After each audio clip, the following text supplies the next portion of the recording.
Abram settled in Canaan. However, Lot settled pretty close to Sodom. Sodom means burning.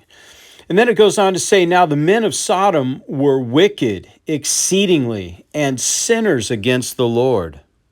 In Genesis 18:20, it says, and the Lord said, the outcry of Sodom and Gomorrah is indeed great, and their sin is exceedingly grave.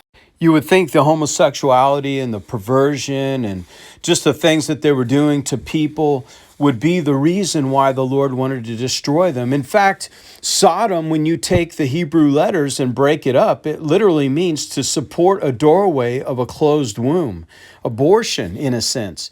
What were they doing that was so horrible? Ezekiel 16:49 and 50 tells us why. Pride, pomp, arrogance. Out of all the things that they were doing, you would think God would pick something bigger than pride and arrogance. He goes on to point out the abundance of food, just the waste and the gluttony. Then he points out the careless ease. Do you know that Sodom actually had a 4-day work week instead of working 6 days as God suggests? That's right. He points out wasting time and laziness.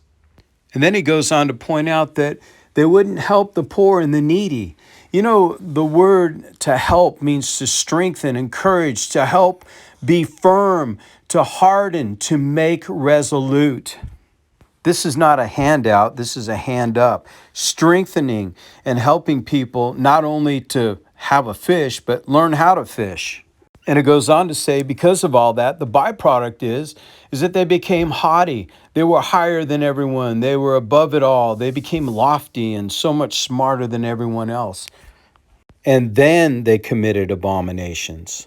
Why am I sharing this video? So we don't enter into the sin of Sodom, that we don't become arrogant, that we don't misuse an abundance of food, that we're not sitting around and being lazy and looking forward to a 4-day work week so that we could do nothing, that we would be productive, that we could strengthen the needy and the poor, that we would encourage them and teach them how to do more with their lives, and that we would not be haughty, because that will end in abomination. As I help you and you help me, let's walk in a way that is pleasing to Yeshua, our Messiah.